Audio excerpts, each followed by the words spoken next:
again, a fascinating evening that we're all together. I should thank Shankar and Subbu for having put this together. So we'll ensure that Subbu gets maximum time. So Aishwarya, you can start with the introduction. Sure. Good evening, everyone, and welcome to the 41st BSMED Learn Together session. Today's topic is individual rational IR behavior in response to COVID-19, a consumer psychology explanation. And we have our own alumnus from batch 87, Mr. Subramanian Sivaramakrishnan, fondly addressed as Subbu by the lot. He is the Associate Dean and Marketing Faculty at Asper School of Business, University of Manitoba, Canada. Awesome and proud that he has co-authored the book with Philip Kotler, Marketing Management 13th edition, Canadian edition. Subbu, we are very much looking forward to hear from you. Over to you. Thank you, Aishwarya. Thank you. Well, firstly, thank you to all the organizers for inviting me to give this talk. And it's really my pleasure. And being one of the earliest, and which also makes me one of the oldest alumni, it is always my pleasure to speak to others who went through the MBA program and of course, our dear faculty, some of who are here. Professor Ramki, I took classes with him when back in 85, 87. I have fond memories of those days. So, I mean, being a professor, you know, we find it very difficult to speak without PowerPoint. So please bear with me as I start a PowerPoint show as well. So let me just give you a little bit of background about me. So when I did my PhD in marketing at Penn State University in the US, my main discipline was marketing, and my supporting discipline was psychology. But I do want to clarify, I'm not a clinical psychologist. Okay, so I'm not trained to treat people or give psychology related advice or counseling or any of that sort. No, my training is more in behavioral psychology, cognitive psychology, social psychology, and my specific interest is in consumer psychology. And now, just let me tell you a little bit more about what this consumer psychology entails, because we earlier, when this area developed, there was a relatively narrow definition of what consumption is. And that it was all about people buying, and there was some monetary exchange. However, that has changed quite a bit in the last couple of decades. It's about consumption in all its forms. So, which includes consumption of information, consumption of ideas, even things like, drug use and divorce and blood donation, abortion. All these things are considered consumption nowadays. And so there is a big move towards studying consumer psychology, which is consumption in all its forms. So today, my focus is going to be on our behavior as consumers of information we are getting from many different sources. And if you see my topic, the reason it's ambiguous, as in, am I saying it's individuals' irrational behavior or am I saying individuals' rational behavior? I will let you make that decision, because there are aspects which I believe are completely rational, and there are some aspects of our behavior in response to COVID-19 coronavirus, which I believe are irrational, but that's, of course, my individual opinion. And I would like you all to form your own opinions. Now, one thing I did not ask Shankar or Manikandan or Aishwarya, how much time do I have for this talk? Normally about 30 to 45 minutes. You're okay? And then some okay. Q&A? Yes, yes. Okay, that was my plan. Okay, so just to give you the heads up, I have 11 slides, including this one, but many of those slides won't take more than a minute. Some of them will take longer. And I'm perfectly fine with being interrupted by questions. The idea is not to make it a monologue. And I really do want it to be a dialogue, and it's more of food for thought than anything else. Okay, and so anytime you have questions, experiences, agreements, disagreements, whatever, please feel free to jump in. Now, since I'm speaking and I'm looking at the PowerPoint slides and so on, I'm not following the chat room. So if one of the organizers now and then, maybe we'll take some very short pauses, and if there are some questions which you think are relevant, please let me know. Okay, so in terms of what can you expect from this talk today? First of all, the focus is on making us aware of irrationalities in people's behavior in general. And I'm not referring, so I don't want to sound like I'm saying that all our behavior has been irrational. No, the idea of today's talk is to make us cognizant of many irrationalities that we see in the way we behave in general. Not just coronavirus related. And there are many rational behaviors, but understanding our irrational behaviors will help you as managers, as business people, as social activists, or whatever. Because it's good to have an awareness of how people think and behave, and that's what behavioral psychology is all about. I definitely do not mean this to be a prescriptive talk. Now, as I should highlight, I'm definitely not a health official. I'm not a healthcare worker, which is obvious to you all. I am, so I'm not going to tell you how we should all behave. Okay, that's not the focus of this, but it is trying to relate many of our behaviors in the COVID-19 context and even outside it that I can relate to many findings that many researchers in marketing and psychology and sociology and so on have found. Okay, so I'm going to be relating many of the things that we are seeing nowadays to those concepts, and I'm hoping that you all can apply those concepts in not only in your everyday life, but in your work. Okay, so if you want to, say, communicate bad news to your employees, what's the way to do it? If you want to communicate good news, what's the way to do it? And so on and so forth. Okay. Now, that being said, I am of the opinion that much of our behavior now in relation to COVID-19 is irrational, which means it's hard to justify exactly why we are behaving the way we are behaving. It's not based on statistics. And thanks to Professor Ramki, I still remember some of my statistical foundations that he built. And I'm going to be presenting some numbers and so on and so forth. And you'll see that many of our behaviors are irrational in this context. But I do want you to form your own opinion. It's not my intention to criticize any country or government. Okay. Many countries, many governments are doing excellent jobs, including the Indian government, and everybody is doing with the information they have. Some might look irrational, but unfortunately, Subbu? Hello. Yes. Yeah, Subbu. Sorry. This is Anand from Chennai. Sorry to disturb your flow. Sorry to disturb your flow. Subbu, I just wanted to. Can I ask you one thing, please? Yes.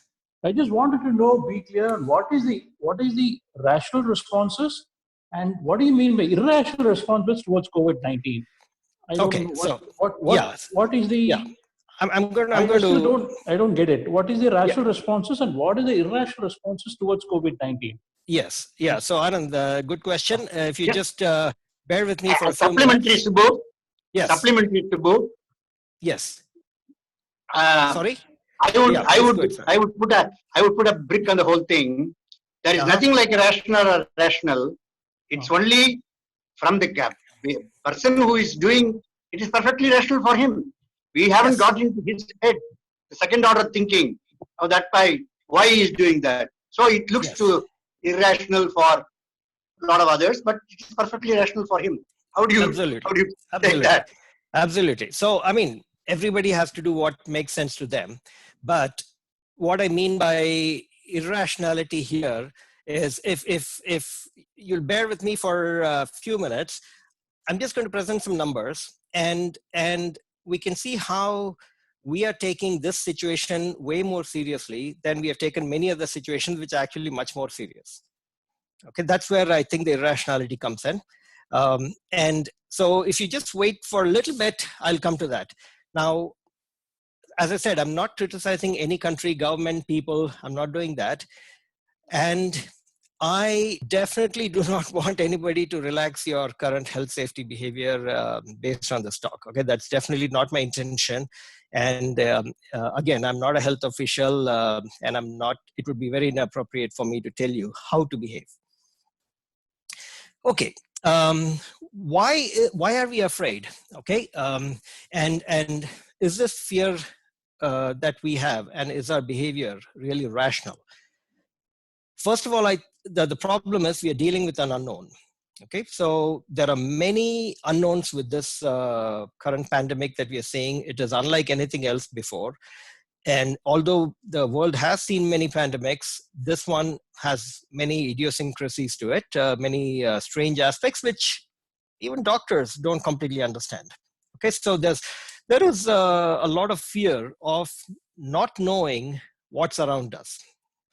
It is in other words, so far it's relatively abstract in that sense, because there are too many, we all have more questions than answers at this point, and we can't blame anybody for it simply because things are evolving every single day. And we all know this, there's a high mortality rate for certain demographics, okay, especially senior citizens and people with the underlying health conditions. We all know that. And it has the potential for a bad ending for many people, although for most young, healthy people, we know the statistics show that there's a very, very low risk of dying from it, at least as of now. Now, another reason why we are behaving this way, now, all these would indicate rationality, by the way, okay, all the things that I'm listing here. The word death repeatedly in the news, okay, so here's just a few examples. You look at you open the newspaper, you turn on the TV, you look at social media, the word death is flashed again and again and again. And the media is going to do that because that's more sensational. And those are the things that people will pay attention to. And when something is repeated over and over and over, it makes us believe that it's happening a lot, and therefore I should be taking it very seriously. And that is true of anything when it's repeated. There's something called repetition bias, which means when things are repeated over and over, we actually tend to believe it. I'm not saying these news items are made up, but we tend to take it very, very seriously when things are repeated. And marketers and advertisers have known that for ages.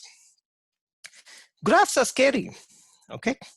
So when you see graphs like these, all these graphs the curve is going steeply up, and that sets off the panic button, okay? The alarm bells go off when we see the number of deaths go up, the number of cases are going up, and who has not seen these graphs nowadays? And almost every one of these graphs shows a very steep incline.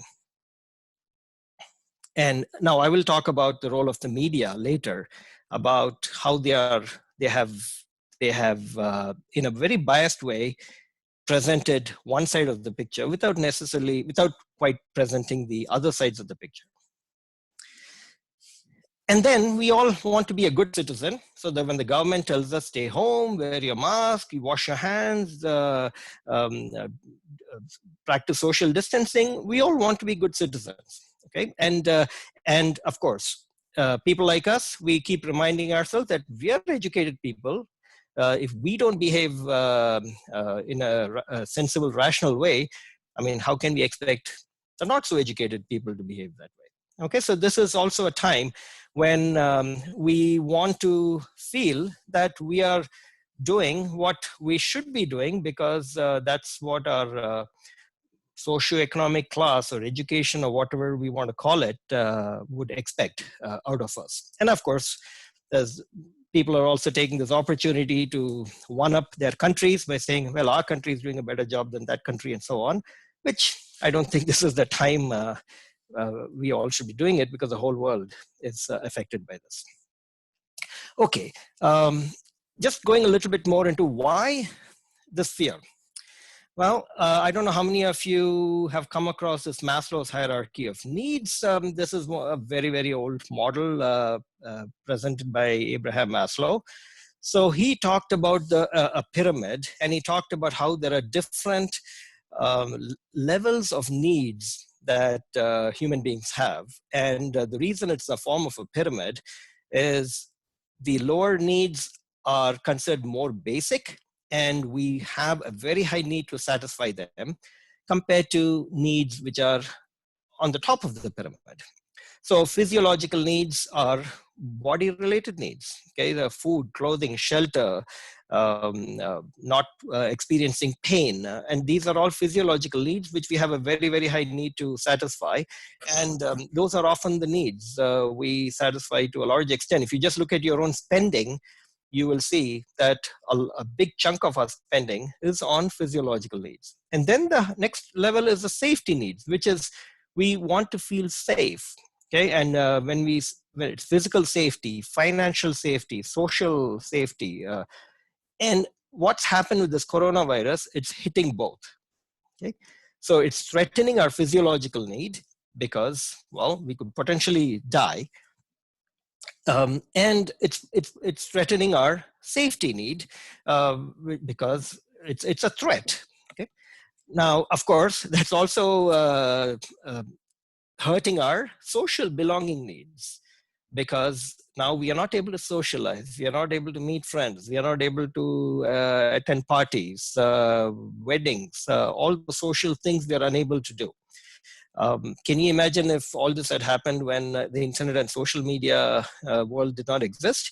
Okay, maybe we won't be reacting this way. Maybe this global fear won't be there if the internet and social media didn't exist. That's another argument.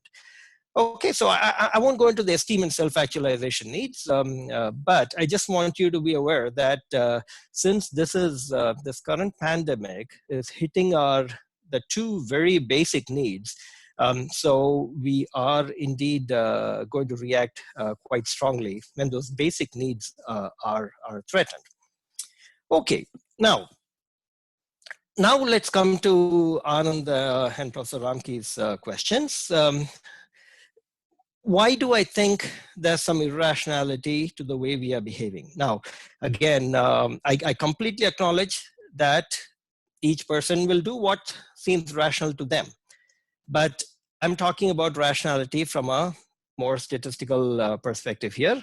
And it's not just statistical. Many of the things I'm going to talk about later are also going to indicate that we, in general, we like to think of ourselves as being very, very rational people, but sometimes we don't quite behave that way. Okay, so if you look at the numbers right now, as of today, the proportions of Indians who have tested positive for COVID-19 is about 0.004%. Okay, and the proportion of people who have died is even lower than that, okay, obviously. So we are talking about very, very low probabilities here as of now. Now compare that, I'm not the first one to be presenting these kinds of comparisons to you. I'm sure you've seen many such comparisons, but I just want you to be aware of some of these. About 1.5 lakh people die in road accidents each year. There are about 5 lakh accidents in India every single year. And the probability of us being hurt or dying in an accident in India right now is about 250 times higher. So still, how many people, after all this is over, how many people are you going to still see deciding to wear a helmet when they were not doing before, or remember to put on their seat belts? Okay? We are all worried about COVID-19, about the possibility of getting it. Yet, for things which are statistically many times higher, we are not as worried. Okay. Now, in the US, there are about 60 to 80,000 people who die of the regular flu each year. Now, I completely recognize that COVID-19 can potentially kill way more than this. In fact, the numbers are already getting there in just a matter of little over a month. But every year, 60 to 80,000 people die of the regular flu in the US. Less than 50% of the population takes the vaccine. I bet you anything, tomorrow, if a vaccine comes out for COVID-19, there will be tens of thousands of people waiting to take that vaccine, pretty much like the kind of queues we have seen the last couple of days outside the liquor shops in India. Air pollution, it's estimated that about 1.2 million Indians die each year due to air pollution related health ailments. Why are we not having a similar reaction to global warming? I completely understand there is a very high awareness in India to pollution and so on. But do we have this kind of a behavior? Do we have this kind of a reaction to controlling air pollution like we are doing with COVID-19? Yet 1.2 million people die because of pollution-related reasons in India. And we'll talk about why. Why is it that the world is not reacting this way to global warming? Although, I mean, we have had people like Greta Thunberg and many other activists talking about it. Why are we not having this kind of a national or a global reaction to a problem which is going to be much more long-term and probably is going to hurt us in many more ways than COVID-19, yet we don't have the similar reaction. Okay, now I can keep going on with many such comparisons. Quick question for Anand. Anand, do you get a sense for why I'm talking about our let me put it this way. I won't say our reaction is irrational. I would say our reaction has been disproportional. Okay, Anand, I don't hear you. So anyway, and as I said, I'm not able to look at the chat screens. Okay. Okay. Let me just go on talking about some well-established research on many irrationalities in our behavior. And since I'm a consumer psychologist, I'm going to focus on some marketing-related context of irrational behavior. And this irrational behavior, by the way, I'm going to present are exhibited by very intelligent people as well. Okay, so don't for a minute think that some of these irrational behaviors are only from people who are not intelligent or not educated and so on. These are all exhibited by across the board. Okay, doesn't seem to differentiate. Okay, so just a few concepts, findings I want to present to you. And how often do we see prices like this? Okay, $29,999. We all know, and everybody with even minimum level of intelligence will know that this is just 1 rupee short of 30,000. Yet marketers present prices like this all the time. And this is called odd digit pricing. And the reason being, however rational you are, our brain tends to register this as being a number closer to 20,000 than it does to 30,000. And this is very well established findings in marketing, and people fall for such things all the time because for whatever reason our brain processes the leftmost digit more significantly rather than thinking, well, yeah, it's only 1 rupee short of 30,000. I get into really, being a marketing professor, of course, I notice these things, but it does make me very angry when I'm going shopping with my family and they will look at something like this and say, oh, it is only, they'll say if it's $19.99, the price is $19.99, $19.99. They'll say, oh, it's $19. I'll say, no, it's $20. It's just 1 cent short of $20. Yet you find this all the time, people rounding down rather than rounding up. Then there's another well-established finding, psychological discounting. Okay. And did someone say something? Sorry. Okay, this is what it is. Address, but here what I understand is other than the licensing part, the telecom is a pass through for you, and then everything. I'm sorry, your audio is not very clear. Can you speak closer to the microphone?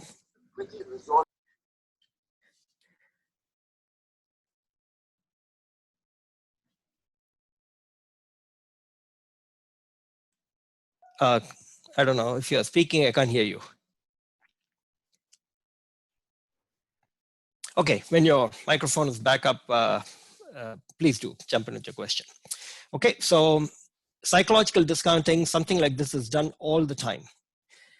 And there is ample evidence to show that if the price was $2,999 to begin with, far fewer people would buy it than with a price like this, where it was, we just show that it was $4,999 and now it's $2,999. Okay, and it just psychologically, we feel like we are getting a good deal. We may have no way of assessing the true value of that product, of the true, what the true price of the product should be, but just the fact that it's on sale makes us believe we are getting a good deal.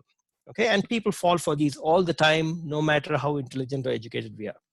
I'll just present 2 more findings. There are thousands of these. But I'll just show you 2 more. We all know the influence of the brand. So here's an example of a study that was conducted. So a group of Coke drinkers, loyal Coke drinkers who drink only Coke and would swear by Coke, were given a blind taste test. So they were given Pepsi and Coke. They didn't know which one they were, which was which, because they were not labeled. And they were just given 2 cups. They drank both. And turns out of the Coke drinkers, 51% actually preferred Pepsi over Coke.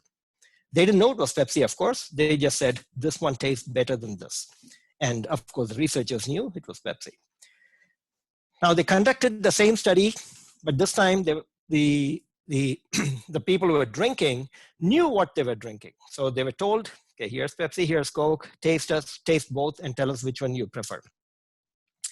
Well, lo and behold, when they drank exactly the same thing, 65% said they preferred Coke when they knew what they were drinking is Coke, and only 23% now preferred the Pepsi when they knew what they were drinking was Pepsi.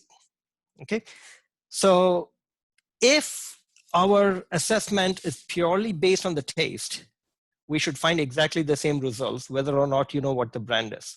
But clearly that's not the case. Okay, last finding, and this one is my favorite because it is interesting and it's very true. I have a question for all of you, and you can unmute your mics when you answer. Let us say I'm a fast food restaurant and I have 2 sizes of drink, whatever be the drink, cola, Coke, coffee, whatever. I have a small cup and I have a large cup. My small cup sales are high, my large cup sales are not that high. and I want to increase the sales of my large cup without lowering the price. Can you think of a way by which I can increase the sales of my large cup? Maybe we can increase the price of the smaller one. So if they find a minimal difference, so they can. Or introduce the medium-sized cup. Excellent. Okay, the second one, we could do the first one, but the second one is a very easy solution, and many businesses do that. And I saw one in action here a few years ago. I don't know whether there's Tim Hortons in India yet. Can anybody just say yes or no? Tim Hortons? Oh, I guess. No idea. No, okay. It's a Canadian coffee chain, like CCD in India, very popular here. So the very interesting thing is, and this is not just in one coffee shop, you see across the board in many contexts, people will choose the medium or the middle one. Let's say you have a low-priced, probably low-quality brand. You have a mid-priced, mid-quality brand, high-priced, high-quality brand. Usually the mid-priced, mid-quality one is the one that outsells the other two, regardless of what the true volume in this case is of the coffee. So if you think rationally, if the small cup of coffee, let's just say that had 200 ml of coffee, and that's all the coffee you really need, what it is called, whether it's called a small or medium or large, should not matter. You should continue to buy that 200 ml of coffee. However, if there is a large introduced, now the large seems too big, the small seems too small, regardless of what the actual volume is, and the mid seems the safer choice. Okay, it's not an extreme. And so the middle one will sell a lot more, which was previously a large. Okay, simply because you now call it the medium. So what Tim Hortons here did, I saw that in action here, they had a small, medium, and large, okay? And what they wanted to do was they wanted to increase the sales of the large. So they very smartly introduced another one, okay? And they didn't call it an extra large. Instead, what they did was they introduced a bigger size and called that one the large and moved all the others one step lower. So what was previously large was called medium. What was previously medium was called small. And what was previously small was now called extra small. Now, extra small seems too little, just like extra large would seem too much. So what immediately happened for them when they introduced a bigger size and just renamed their cups, what was previously large is now the medium, and the medium sales just shot up like crazy, which if you think is completely irrational behavior, because I repeat what I said earlier, if 200 ml of coffee is what you really need, no matter what it's called, 200 ml is the size you should be buying, but that's not the way we behave because medium seems a safer choice. Okay, so now I'm going to introduce you to a bunch of psychological phenomena, and I'll relate many of these to what's happening with the COVID-19 situation and global warming and whatever else. And you can all relate many of these things to your personal situations, your work situations, and so on. One of the things that we find happening in this COVID-19 situation, by the way, there's no one explanation. Okay, there are many possible explanations. That's one facet of our behavior, which can be explained by each of these. And I don't claim that this is a comprehensive list either. One of them is it's been called the country of origin effect, and it leads to stereotyping. What I mean by that is the fact that this originated in China, I think, has a role to play. If the same thing had originated in a developed country, okay, let's take mad cow disease. Mad cow disease originated in the UK. It had nowhere the kind of reaction that COVID-19 is having. even though people consume dairy all over the world, people consume beef in many, many countries of the world, it had nowhere the kind of effect. So I think there is one aspect, which is the stereotyping that we tend to do. And we stereotype all the time in our everyday lives. We stereotype racial groups, we stereotype socioeconomic groups, we stereotype based on age. This is how old people behave, this is how young people behave. We stereotype brands. Okay, so if I showed you two cell phones and I tell you one is made in Japan and the other is made in China, without giving you any additional information, you will immediately, most of us will conclude that the Japanese cell phone is probably better quality one than the Chinese one.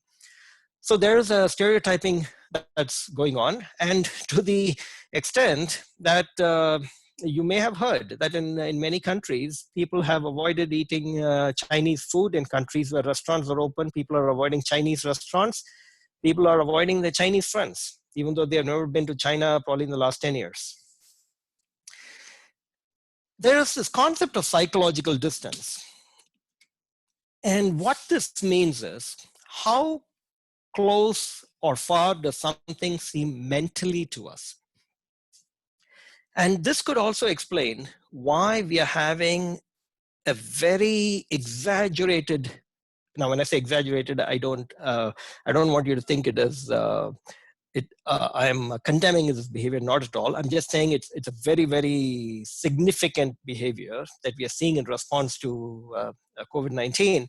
But when it comes to global warming, we are not quite seeing that kind of a global movement and that kind of a reaction. Okay, and partly it has to do with this thing called psychological distance, and that is with global warming. To most of us, it's somewhere in the distance that will happen. Many of us think, well, we won't even be around when that happens. So, well, our children and grandchildren will take care of it at that time. So from a time point, it seems very, very far away to many of us. And what that results in is it makes it very abstract. It's not a concrete thing. With another aspect is, related to the psychological distance, if something is very concrete, it seems a lot closer to us. If something is abstract, it seems much farther to us mentally. What I mean by that is, if we hear death in the news, right? As I pointed out earlier. So when the word, death is very concrete. We all know what that means. And that makes it a lot closer to us mentally because it's very easy to process. It is very concrete. Global warming and climate change and all these things are to most people, very abstract concepts. Okay, the temperature of the oceans is going to rise by 1 degree. Most people don't even know what that means. Okay, so you talk about Arctic ice melting. Most people don't even know what the effects of that are. So there's a lot of abstractness when it comes to global warming. And as a result, it makes it seem psychologically distant. Okay, and that again is something that we have to keep in mind. Even let's say you're announcing to your employees how well your company did last year. Okay, unfortunately, many of us probably wouldn't be able to say that this year, but last year, if you said a company did extremely well versus if you said a company increased its profits by 20%, the latter is a lot more concrete, and that will be processed and remembered much better than if you say a company did really well, because really well is quite abstract. Okay, and when something is abstract, it's not processed as closely, as clearly. And another aspect also we have to consider, there is also the psychological distance in terms of, psychological distance, by the way, has many different dimensions to it. Another one is cultural.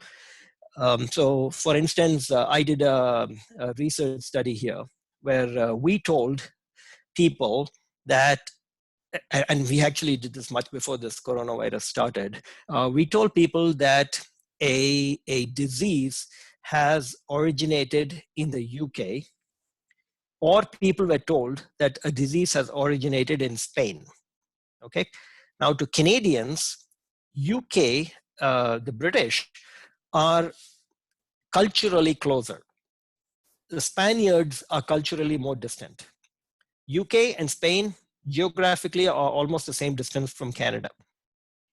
Yet, when we told them that a disease has originated in the UK and British people are dying, or we told people that a disease has originated in Spain and Spaniards are dying, and we asked Canadians to indicate how fearful they are that they'll be affected, when they were told it's UK, it was way higher. The perception of risk, the fear factor was much higher when they were told it was UK versus when they were told it's Spain. And that was observed here also. So China, of course, is geographically much closer to India than Spain or Italy, and definitely much closer than the US. But when it originated in China, the rest of the world, other than say countries like Korea and Singapore and so on, who are cultural similarities to China more than many other countries, they reacted, whereas the rest of the world did not react much. That could also have to do with the spread, okay, because it was contained. But then when it started spreading to Spain and Italy, the fear level became very high in the Western countries, because it's not only the factor that geographically it was getting closer, it's also that, well, hey, if it can affect people like us in those countries, it'll affect us. Till that point, it was, it's affecting the Chinese, and they're different people. And so people, when somebody who's different from you is getting affected by something, even though purely from a health perspective, you are just as prone, it seems like you won't get affected. But when European countries started getting affected, then countries like US, Canada, Australia, and so on there was a major reaction there, because now people like them were getting affected. And when it spread to the UK, that it became much far worse. Negativity bias is something, again, we all have to be aware of. And this is a simple thing, but it's an interesting thing. We as human beings tend to pay much greater attention to negative news and to negative information. We tend to remember negative information much more than we remember positive information. So the 9 times I tell my wife her cooking is really good, the one time I tell her, she'll remember that time when I told her the food is salty. She won't remember the 9 times when I said the food is good. And I'm sure a lot of you can relate to this and have similar experiences. And that's how we human beings are wired. We tend to remember negative information much more. We pay more attention to negative information because negative information is more interesting. And the media is completely aware of this. Do any of you know how many flights are there on a given day? Obviously not at this time, but during normal times, globally, how many flights take place? Any guesses? 1 lakh. Come again? 1 lakh, 1 lakh. 1 lakh, very, very close. Yes, about 1,05,000 is the average number per year. Per day, the number of flights around the world. Do you ever hear a news channel telling you, well, all the 1 lakh flights today landed safely? If they did, nobody would pay attention to it because it's boring. But one flight crashes somewhere in the world, every news channel is reporting it. Okay, no matter where in the world it is, Ethiopia, Iran, Malaysia, wherever it is, we all are paying attention to it. The breaking news is being flashed everywhere. Why? Because at one little negative news, will get way more attention than 100 times of positive news that you provide. So what's happening to us is, in this particular situation, we are all paying attention to how many people are dying from coronavirus. But the media is not giving as much emphasis to the number of people who are recovering, who are not dying. And in my next slide, I will show that, and I'll talk about the media at that time. I already mentioned repetition bias, and that is, if something is repeated over and over and over, we tend to believe it. How many of us believe that Donald Trump is stupid? Probably most of us. Why? Because, excuse me, that's all we are. Anytime we hear about Donald Trump in the news, that's what we hear about, all the stupid tweets he had, about the crazy things he said or is doing. And when things are repeated over and over, we truly believe it. Okay, none of us have met Donald Trump. Well, I shouldn't assume that. Most of us haven't met Donald Trump. And yet we all have a perception of him, and we believe in certain aspects. So when the news channels are repeating over and over and over again about the number of people who are affected, the number of cases, the number of deaths, and so on, hospitals being flooded with patients, things are repeated over and over, we tend to think that this is a very, very serious thing, and we tend to sincerely believe it as being serious. By the way, I know I'm throwing a lot of psychological ideas here, but I'm hoping that you're all relating some of these things to your everyday work situations, because hopefully in some months, all this coronavirus and all that will be behind us, hopefully. But all these are concepts which are useful for us to know on a day-to-day basis, because we are all social beings. Confirmation bias is, we tend to pay more attention to information that's consistent with what we believe. We're talking about Donald Trump. Tomorrow, if there is something you see in the social media about a very intelligent thing that Donald Trump said, chances are you're not going to forward it to all your WhatsApp groups. But if there's one more stupid tweet from Donald Trump, yeah, that you'll forward. Why? Because that's confirming what you already know about him, whereas the intelligent thing that Donald Trump said does not confirm what you believe. And when something does not confirm, you reject it as either unreliable or an exception. Okay, and we don't pay too much attention to it, and this has been found over and over again in many different contexts, where we tend to pay more attention to information that's already confirming what we believe. So if news channels are reporting on, again, hospitals flooding and people dying and so on, those are all confirming what we already believe about coronavirus, and so we tend to pay more attention to those. And if the news channels now start reporting that, well, coronavirus is really not as bad as many other dangers that we experience on a day-to-day basis, that we are probably going to reject. We are not going to process it as much. Somebody told you an iPhone is a bad phone, you're going to reject it. What does he know about phones? Whereas if somebody tells you an iPhone is a very good phone, yeah, that confirms what you probably already believe, and that is processed more, and that adds to your data set, your mental data on your perceptions that build your perceptions of the iPhone. Well, we all have a tendency of filling in missing information. Okay. Somebody's having music playing in the background. Does anybody know what's our human tendency on how we fill in missing information?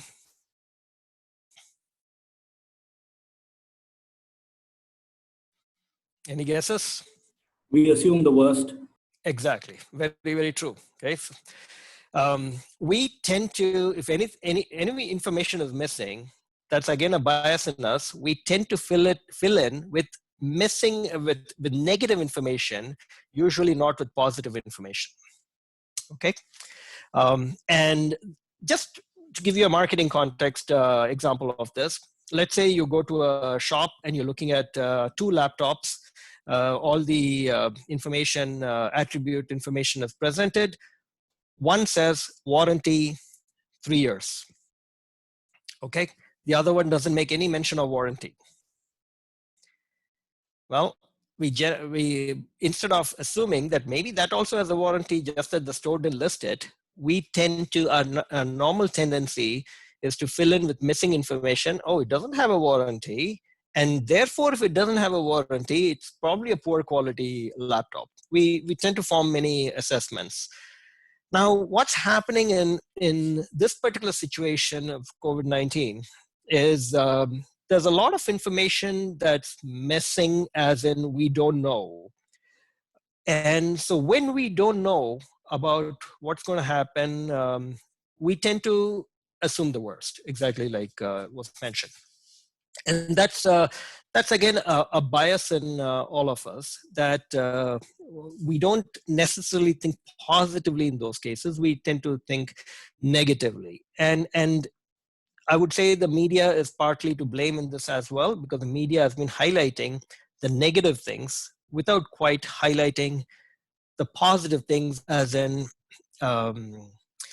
say how many people are recovering. Although the data is available, you have to search quite a bit to find out how many people are recovering versus how many people are dying, because dying is more sensational and it's more interesting from a mass communication perspective. And therefore, we tend to assume things must be bad if we are not hearing much about it. Now, well, what I want to do, I'll do that now. This is something which is absolutely herd behavior that we have found in many countries of the world. I know India doesn't have this problem, but we have. So the herd behavior is exactly that. That is, when we don't have information, when we are not in a position to make a decision, we just monkey see, monkey do. Okay, we do what everybody else is doing. So you might have all heard about things like products like toilet paper just flying off the shelves in many stores, and I experienced that personally here. Till about a week ago, it was very, very difficult for you to find toilet tissue in any store here, because people had hoarded so much. It is like there's no tomorrow. And even though we all know that coronavirus doesn't cause diarrhea, yet people were hoarding things like toilet paper. And I know in India also, this is happening to some extent, not toilet paper, but I understand people are hoarding things like Maggi noodles and biscuits and bread and so on. There could be another reason in India. Why? Because you can't go out as much. And so when people go, they just tend to hoard. But I mean, here, there's no limitations on our ability to go out. Yet people were hoarding like there's no tomorrow.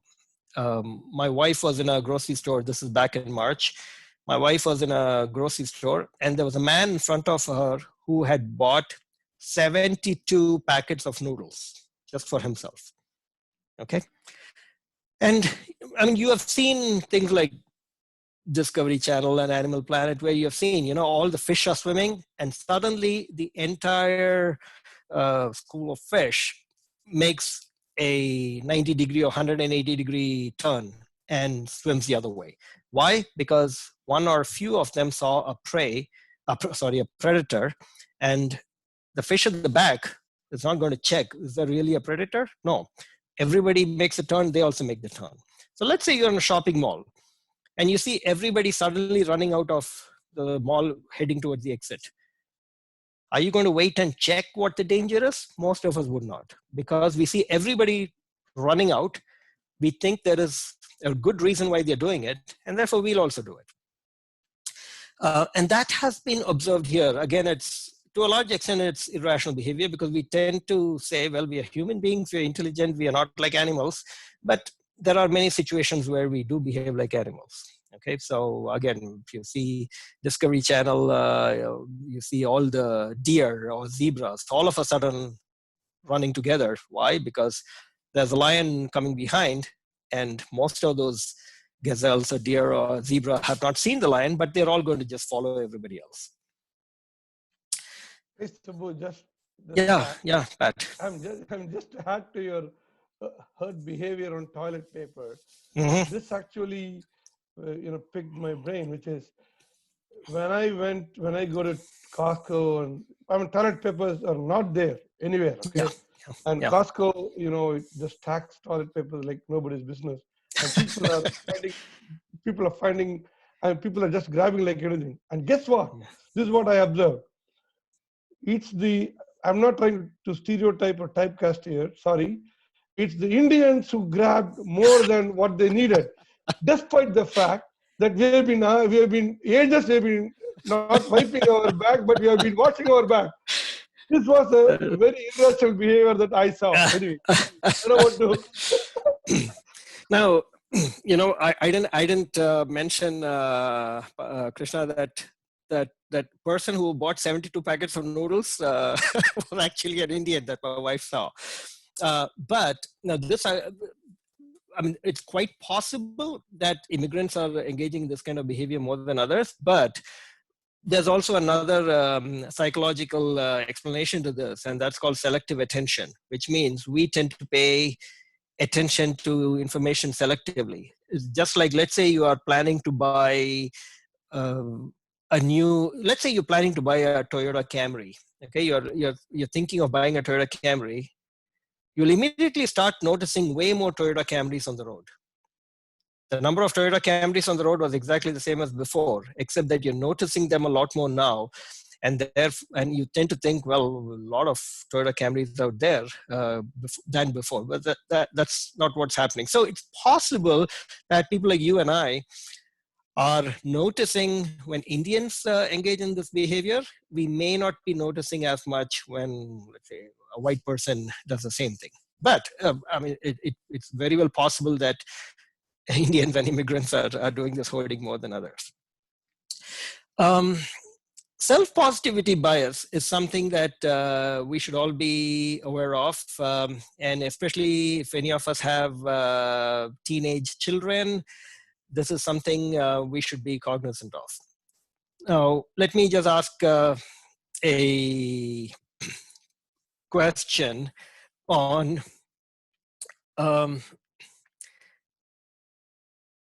how many of you, let's say, how many of you have had a couple of drinks and have driven a car or a bike? Okay, it's probably not too many people are going to say, yes, I did. But ask yourself. Now, let me ask you the question. How many of you think that drinking and driving is bad? Well, everybody is going to say it. Yes. Then why do we do it? There are two reasons. And the next one will give you part of the reason for that.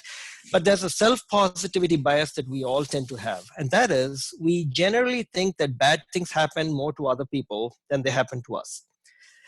Now, I don't believe this has been observed in India, as in young people, I believe, are adhering to the social distancing and self-isolation very well. But I can say, I don't know, Pat, whether you noticed this in the US, but in Canada, many younger people are not observing it as much as the older people. Partly it could be because the young people think they won't die from it, but there's also something called self-positivity bias, and that is we tend to think that bad things happen to other people, not to us. And there have been many research studies that have shown that we tend to overestimate the risk to other people. We tend to underestimate the risk to ourselves. Any young person who's driving a motorbike without a helmet, you ask them, is wearing a helmet a good thing? Yeah, sure. They'll say yes. Why are you not doing it? Well, because they don't think anything will happen to them. They think it'll happen to other people, and it won't happen to them. And this is something that we all do, and it's much more in the younger demographics.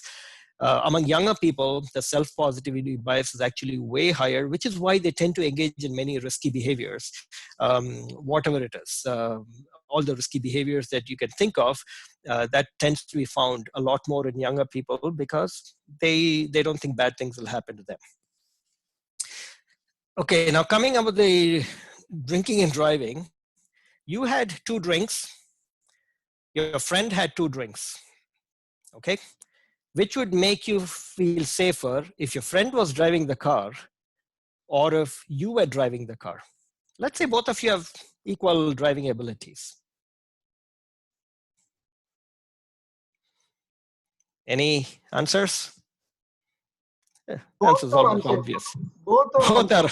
You would like to think both are unsafe, but if you had to drive, most of us would feel more comfortable if we were driving the car than a friend who had the drinks driving the car.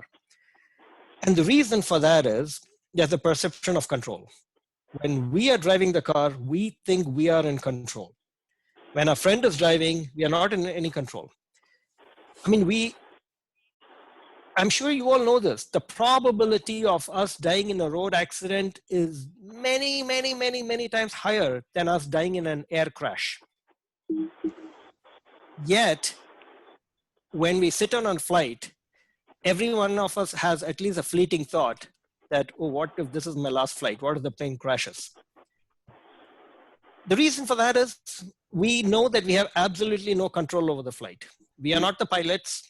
If you talk to the pilots, they are probably not worried at all. Okay?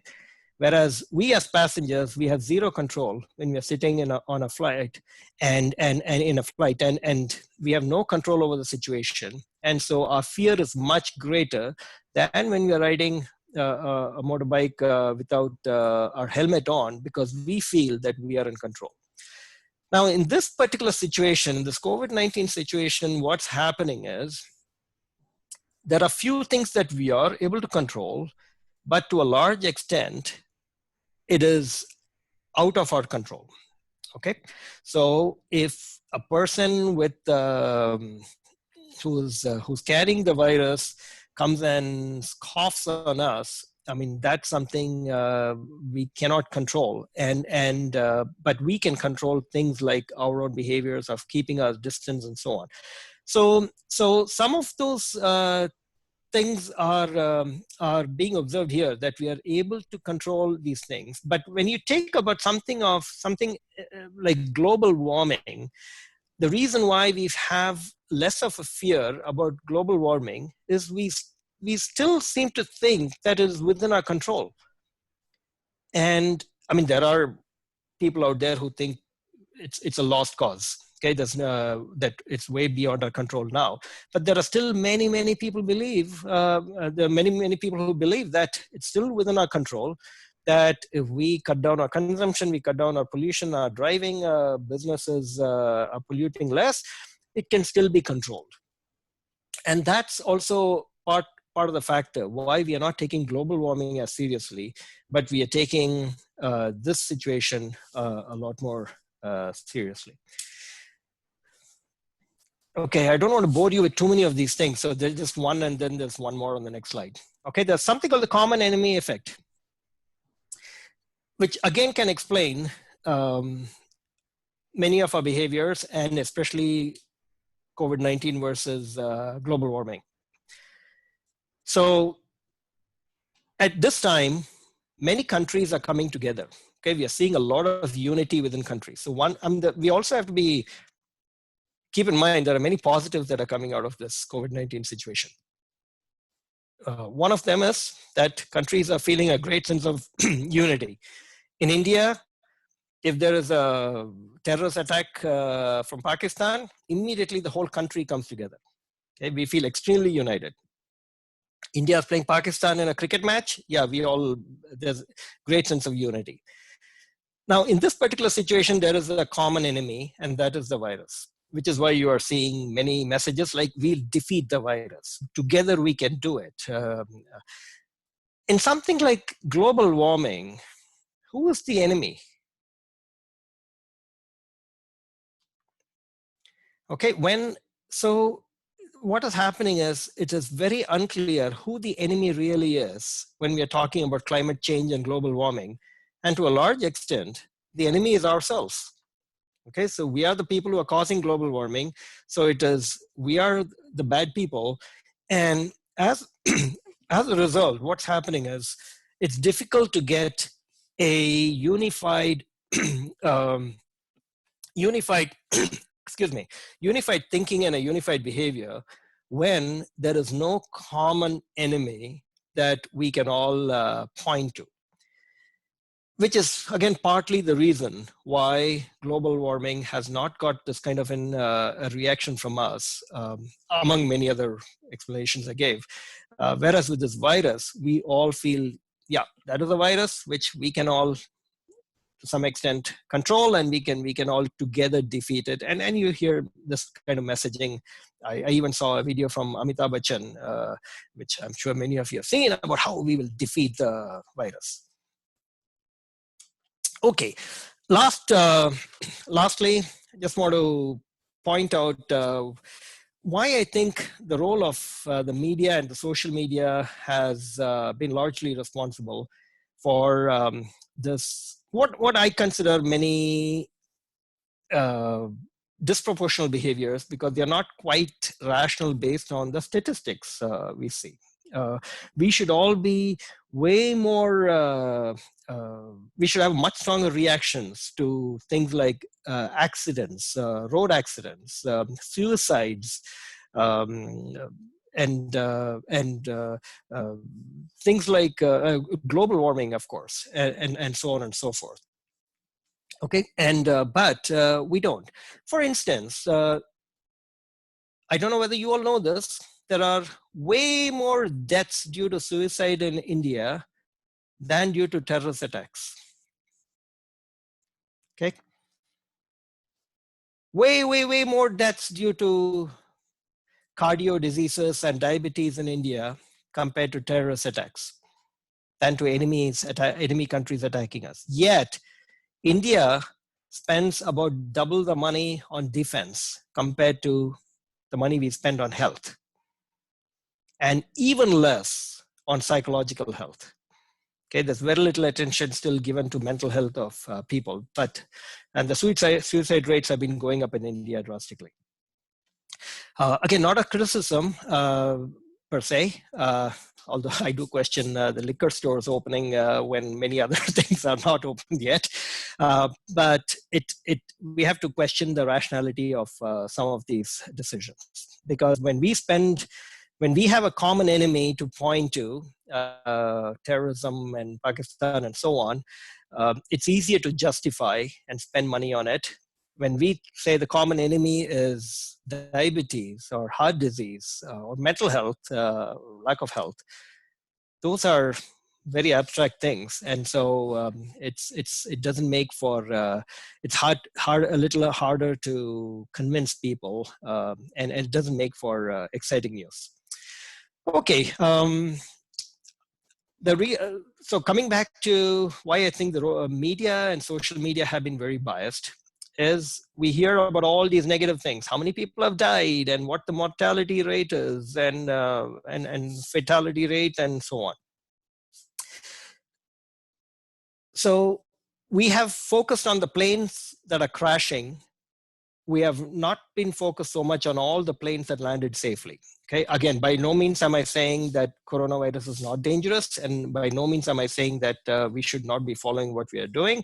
I'm just saying that our behavior is not quite justified by the numbers. It's based more on our perception of how serious the situation is. there's something called information framing, and that's what the media very consistently does. They frame things negatively. Let me just ask you a simple question. Two companies, identical products, identical prices, everything. One company says 95% of our customers are satisfied with our product. The other company says 5% of our customers are dissatisfied with our product. Okay. Which company's product will you buy?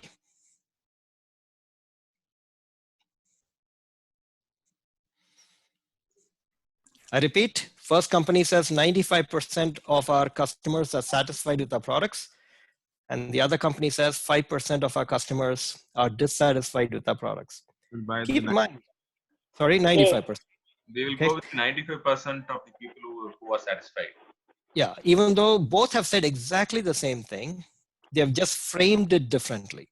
So if we are completely rational, we should be neutral in terms of which company's product we buy. Yet the majority of us are going to go for the 95% because that sounds way better than the company that said 5% are dissatisfied, because we tend to give a lot more importance to negative information. So when something is negatively framed, that becomes a lot more salient in our heads. So instead of saying, let's just say you're announcing to your company that this year our profits are down, versus if you said this year our profits are not as high as they were last year. Again, just useful things for you to remember on communication. Okay, if you say our profits are down this year, that sounds a lot more negative than you saying our profits this year are not as high as they were last year.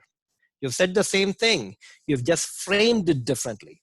So what the media has done, and which, I mean, if I were a media person, maybe I might do the same thing, is I'm going to highlight the negatives because that's more sensational, that's going to get more readership, more attention, views, likes, whatever. And that's what makes news sell. Whereas we haven't seen, I mean, okay, there are graphs like these out there, but we see the total cases going up, we see the total deaths going up, but how often do we see the total cured graphs? Okay, so again, let me just backtrack. Well, steep incline, total cured, also steep incline. In fact, the total cured probably is a steeper incline. Okay, and not to mention the y-axis for the number of cases is in millions. Y-axis for number of cured is also in millions. 1,500,000 is 1.5 million. But the number of deaths is in thousands. Yet, just when we see the line, this looks a lot more scary. And this is what the media is going to emphasize than something like this. Okay, so I'll just summarize. I know I've taken up way more time than you said I should. So my opinion, again, this is not coming from a health official at all. Okay, so please don't take it that way. But I'm saying this purely as a consumer psychologist and somebody who tends to base things a bit more on statistics than perceptions. It's good to be careful, but at least as of now, I don't think there's any need for us to panic. In fact, there are many other things we should be panicking about. I'm a tree hugger, so I tend to, I would like us all to panic about global warming, but that doesn't, unfortunately, that's not leading to as much panic. And I would encourage us to practice safe behavior for all dangers, not just coronavirus. Okay, so wear your seatbelt, wear your helmet, any kind of dangers, whatever it is. We need to practice safe behavior, not just coronavirus, because statistically speaking, there are many other dangers we should be behaving much strongly towards than what's happening right now. Now, also, we should keep in mind that that's, one thing they have found in consumer psychology is safe behavior tends to encourage risky behavior. I know that sounds contradictory, but what they have found is when, let's say, for instance, when people were given light cola versus regular cola, people drank much more of the light cola. Why? Because they felt the light cola is not going to hurt them. So they actually ended up drinking much more of it. Okay. They also have found that when people wore their helmets riding motorcycles, they drove much faster. Because again, you feel you're protected and therefore you can engage in riskier behaviors. No, that's not the idea here. Okay, so just because we are wearing a mask doesn't mean we'll be engaging in risky behavior. And the idea behind this talk is so that you can remember the biases that we tend to have as human beings, and so anytime you're in a decision-making scenario in your organization, or you're going to be communicating any news or information, just remember the kind of biases, and that'll help you frame accordingly. It'll help you communicate accordingly, and it'll help you be better prepared for possible reactions from your decisions. Finally, I'll say be a smart, rational consumer. And when I say rational consumer, I don't just mean consumer who buys products, but also one who buys information, just behaves per se. Okay, so that's all I have for my in terms of my formal part of my talk. Again, my apologies if I took longer than I should have, but I'll open it up to any questions anybody has.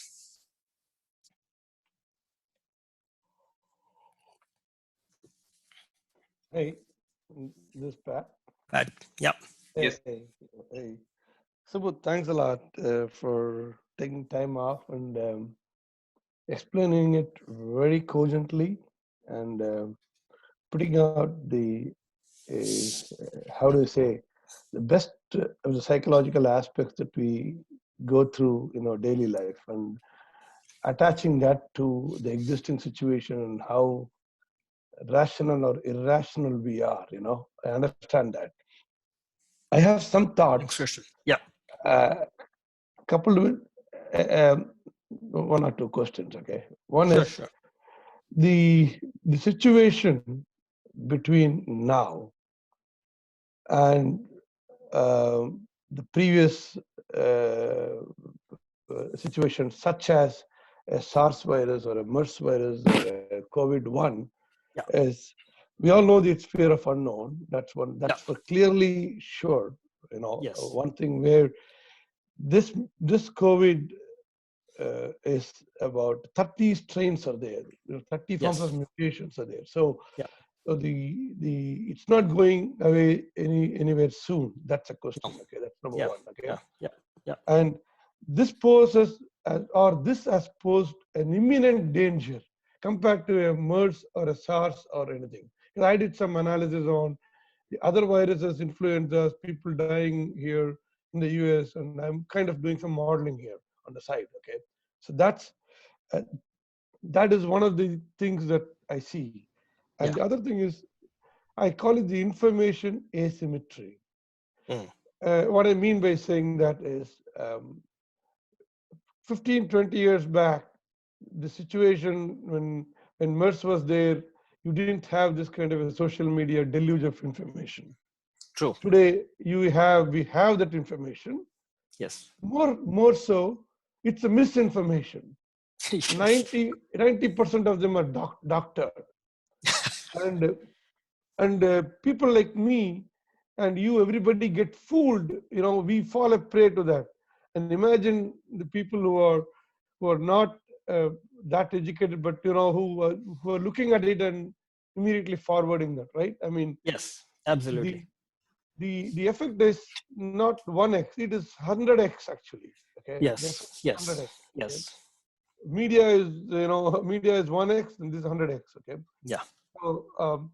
So this virus for sure is very different from the rest of the folks. I can understand. Because yesterday I went for testing. Let me tell you my personal experience.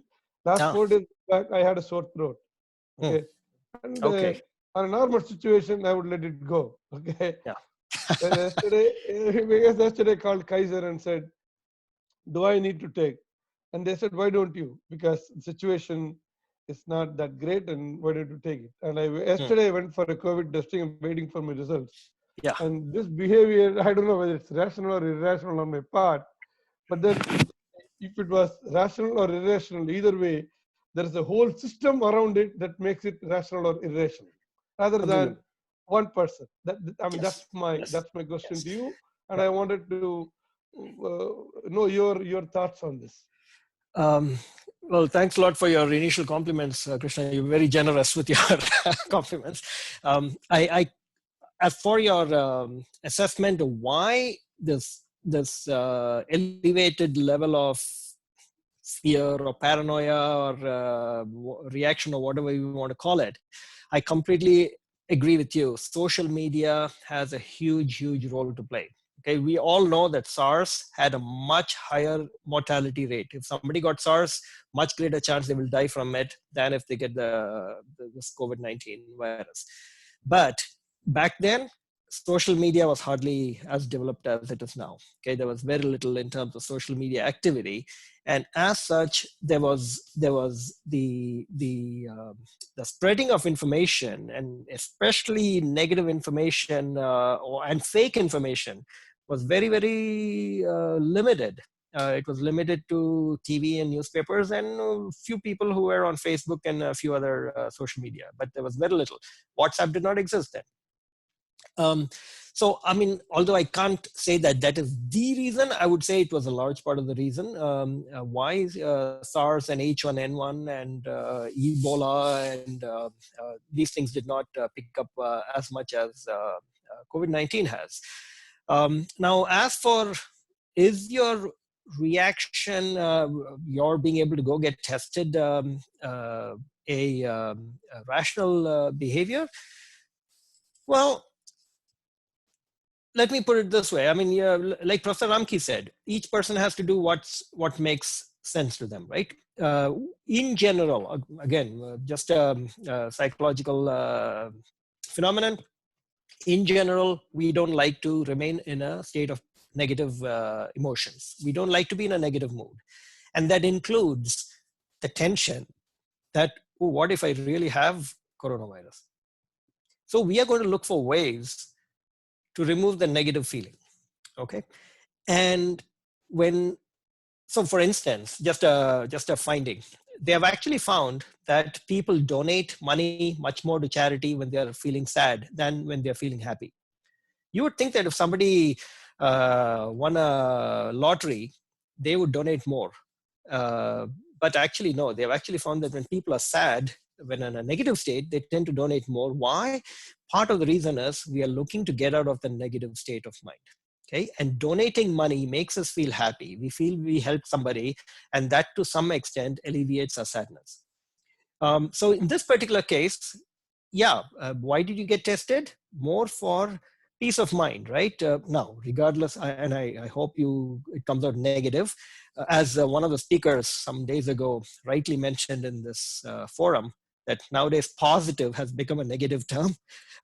So I sure hope your test comes out negative, but even if it comes out positive, at least you know what to do. Now you feel in control. Okay, so when you don't know what you have, whether you have it, there's too many question marks, and that's generally not a happy state for us to be in. So did you behave rationally? Yes. At an individual level. Statistically, did you behave rationally? Maybe not. But at the end of the day, we all have to do what makes us feel comfortable. Sorry, the sun is on my face here. I'm just going to move the table a little bit. Okay, so if you can get tested and it's fairly accessible, hey, why not? So yeah, I would say what you did at an individual level is perfectly rational. So at the end of the day, what gives you peace of mind is what you do, as long as you're not hurting anybody else. By the way, I like your beard. Thank you for that question. Good luck for a negative answer from the test. And we have one question from Dhiran Shah. He says, over here in India, how do we make people stand in line with social distancing based on?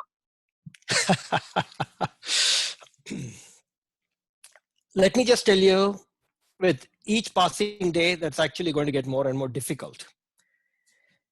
The reason I say that, unless, well, let us say we have a status quo situation. With the lockdown getting extended, what is happening is, see, fear is an emotion which is very difficult to sustain.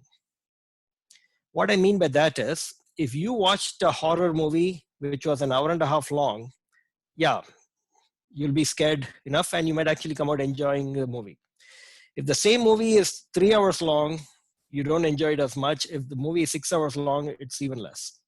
Because fear is an emotion. If you want to keep it at this level, by the way, let me get rid of this toilet paper background because my hands are disappearing. By the way, I put the toilet paper as irrational behavior, obviously.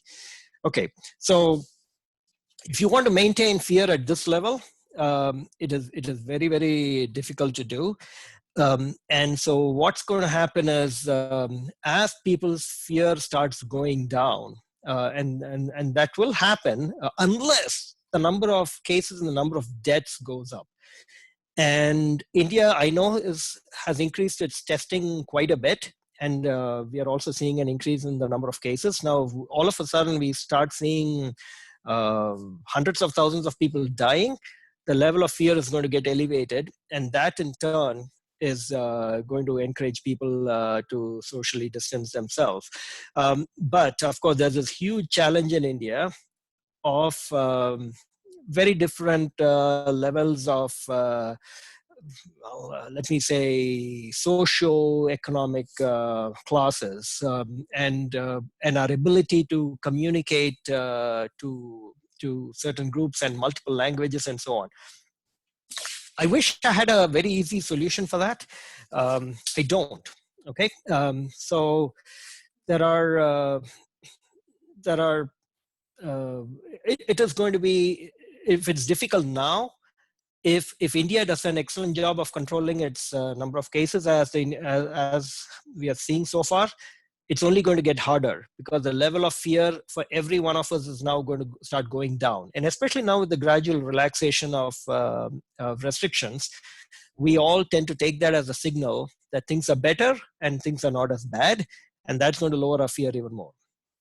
And I'm seeing that here in Canada already. I'm already seeing small gatherings, small parties and all going on because people's fear is now going down.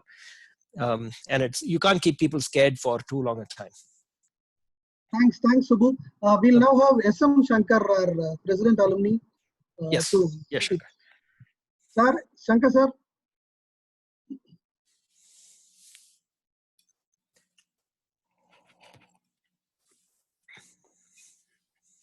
Oh, thank you, Subbu.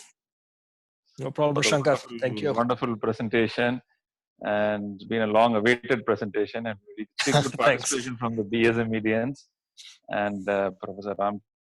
All of them are here. It's great. See, my only wish is that in the lockdown period, as you say, the consumer behavior is totally going to change. It is more of a minimalistic approach. And also, when you look at as even in houses, the housemaids are not allowed today in India. Yeah, yeah. It's a very difficult situation. Yes, there's going to be a lot of changes happening. Okay, it is not going to be suddenly. It's going to change. So in this situation, the buying pattern of any household is going to totally change. Yes. So what is your opinion about the changes happening? Which sectors should people look into it? Can you just advise on that, please? Thank you. Well, Shankar, to quite some extent, it depends on how long this goes on. Okay, very good question, by the way. I wish I had a crystal ball to tell you exactly what will happen. But I can only tell you what my general opinion or assessment of the situation is, which may or may not be accurate. 6 months from now, you might find everything I said is totally wrong. It depends on how long this goes on. So what I mean is, when it's for a short period, and so far I would still call this a short period, maids not coming to work, many things we are not able to do, which we otherwise could do, is being seen as an inconvenience and as an severe adjustment we are having to do. Now, what will happen is if this goes on for much longer time, then we are going to see people getting used to it. Okay.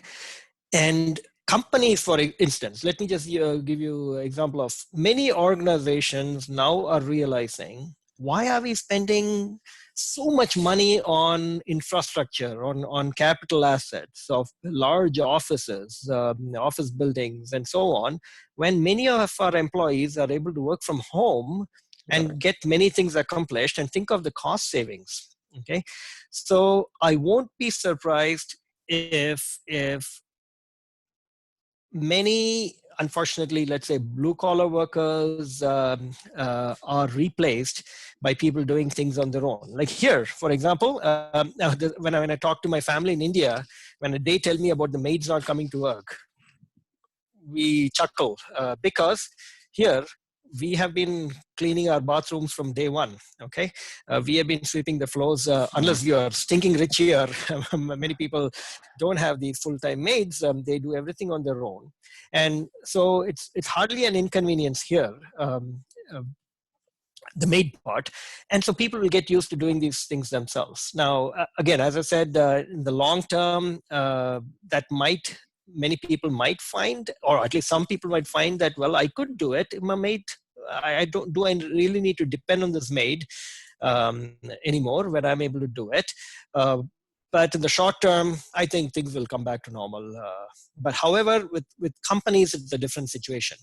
I think many companies are going to realize that this is a cost cutting, and many companies have laid off many employees under the guise of this crisis. That is, they wanted to get rid of a part of the workforce anyway, and if they did that under happy or normal circumstances, that would be considered a very harsh, rude action.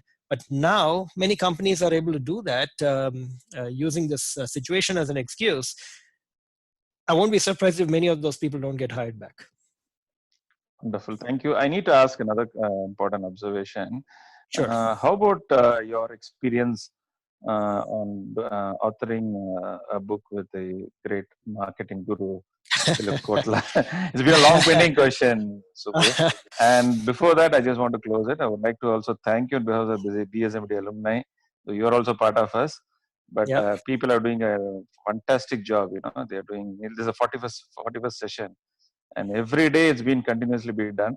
The team like Mani, you know, and Karthik, Kanagaraj, all these people are doing an enormous job. We should like to thank them. And I have to say that you and your team, you've done a fantastic job. I mean, every day when I wake up and I see this a Zoom session, I'm always amazed by how you've been managing to get speakers every single day.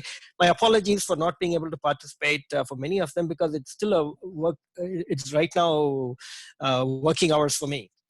So this morning I made sure I had no other work commitments, but we are all working from home here, so I'm still expected to be attending to my university work. So sorry for that. Thank you so much. Thank you, Shankar sir, and thank you, Subbu. Subbu, we have one question from Suganya Ravishankar. After that, we will move to Mr. Ramki, our Professor Ramki sir, to have his views. Mr. Shankar, yes, sir. we're just waiting for Subbu's answer. Okay. Dr. Yes, Philip sorry. Okay. Sorry, I hadn't addressed that. So, I mean, let me just give you a little bit of background. And so, it is in such circumstances, it is not Philip Kotler himself who finds the authors, but he is the one who will approve his co-authors. So what I mean by that is, before I co-authored the Philip Kotler book, I authored a marketing research textbook.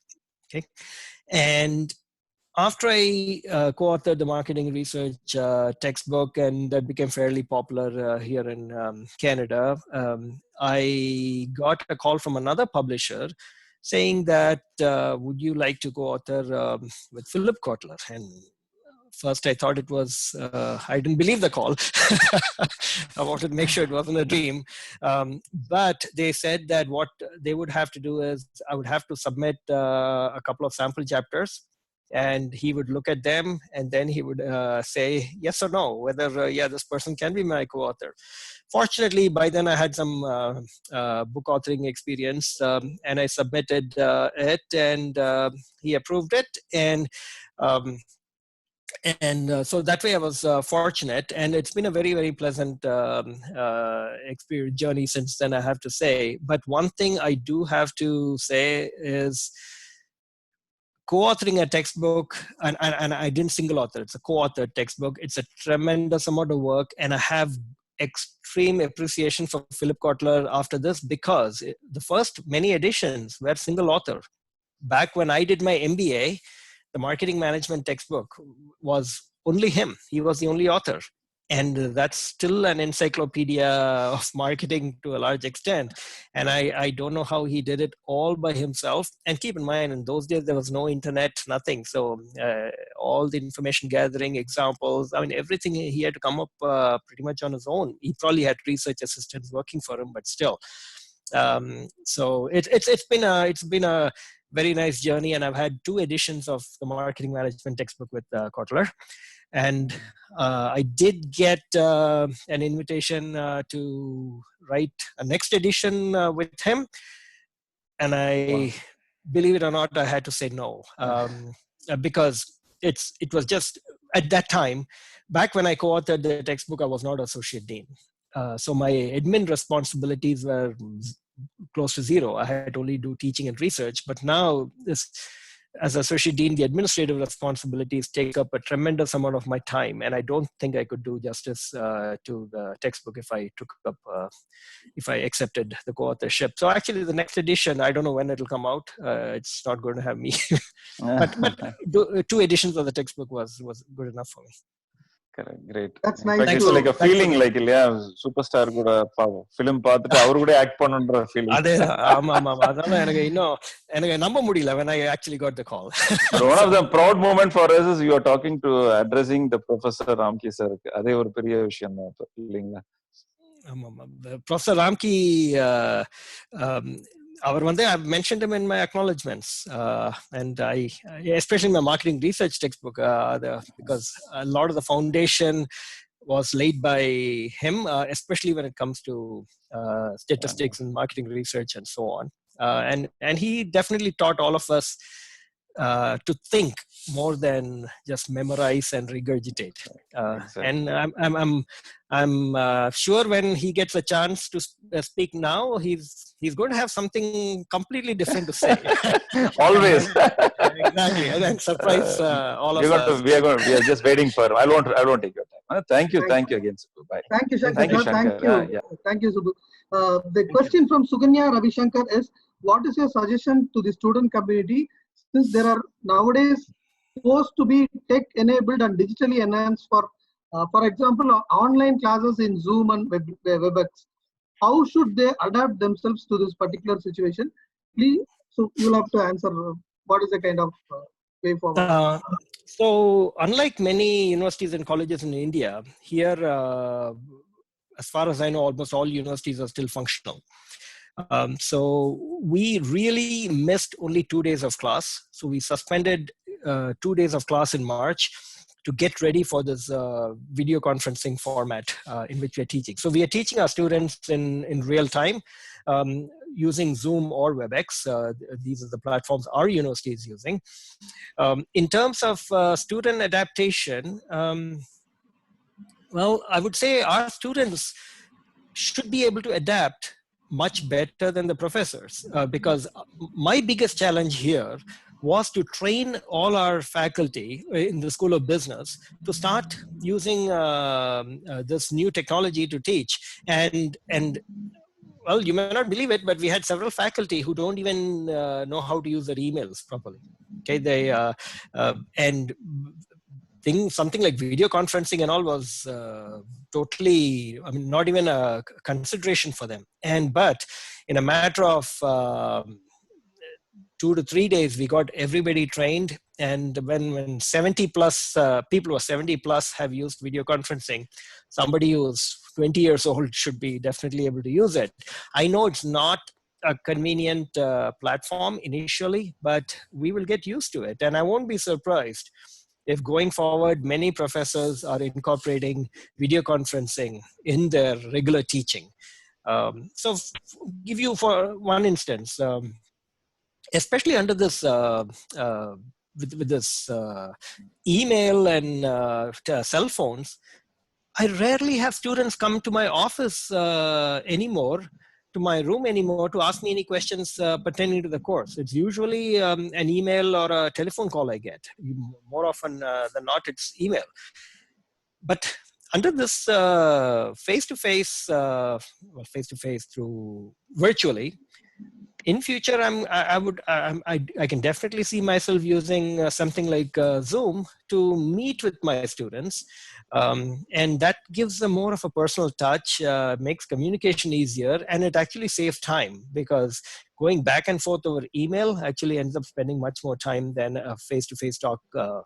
Again, when I say face-to-face, I mean virtually. This situation, I mean, COVID-19 has made us use technology like we have never used before. So there are positives that are coming out of it, I would say. This is going to be, I hate to use a cliche, but this might become the new normal. And people might get comfortable with it, which I think already is happening. In fact, 2 weeks ago, I had my whole MBA class make group presentations using Zoom. And I was quite worried about whether the technology will work and how I'll do it and so on. But what I did was I had a trial session and just a little dry run. And then we did the real one, and it worked actually remarkably well. If you don't mind, I'm just going to move my computer a little bit because the sun is hitting me on my... Okay, yeah. Does that answer your question? Thank you, sir. Thank you very much. Thank you. No problem. No problem. Thank you, ma'am. Thank you, Subbu. We'll next have Ramki, Professor Ramki, sir, sharing his views. Sure. Ramki, sir, over to you.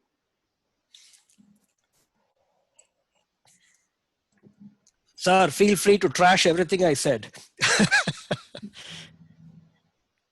Because your views are usually quite different from many others, which I always admire.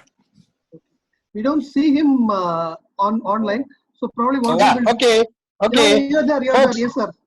Folks, don't embarrass me so much. You know, I don't want to speak mainly because it's being recorded, and whatever I have to say, the cyber police might be at my doorstep. So I don't want to say anything. And let others have a lot of views. Let them share it first. But I'll give me 20 seconds to convey through Subbu my greetings to Kala, Varsha, and what's his name? Aditya. Varun. Varun, right. Yeah, thank you. Great being I'll connected. do that. Thank you so much. Yeah, let the others take it. Thanks for participating, sir. Thank you, sir. Thank you. We'll have Mr. Seethu. Sir, it's yours.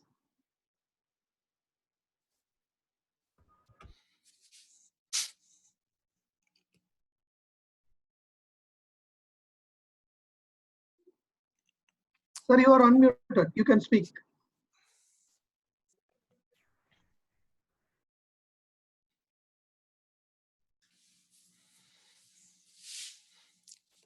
So, Mr. Seethu?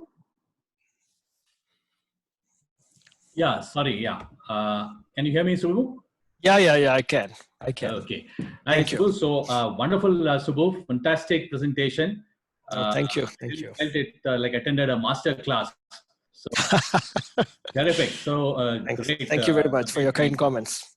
And so my first question to you is, how do I join your class at University of Manitoba? And apart from the tuition fees, would you be waiving off my living expenses too?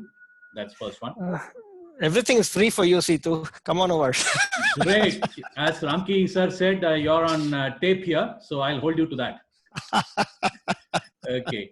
Subbu, okay, what I was thinking, I just got one thought when you were, talking about various aspects of irrational behavior. The first one I think you mentioned was something like, I think, country of origin effect. And that seems like a very interesting point you made, and it was really a revelation. So I just want to understand that a little better. So my thought was, this COVID originated in China, and so probably the entire world is China bashing right now. Yes.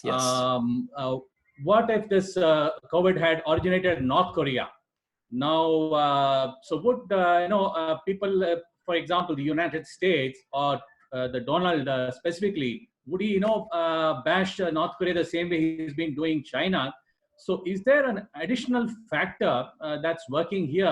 The geopolitical tensions and the trade-related disputes which US is having China, and overall the growing clout of China in the world space, its military power, technological superiority, and whatnot. Is that playing, under the surface over here? So is that also a factor, on this country of origin issue over here? Just want to hear. Yeah. Well, I'm not a political analyst, so I can only give you my opinion. No doubt there is that factor. Now, the rest of the world, including the US, is threatened by China, economically, militarily, and so on.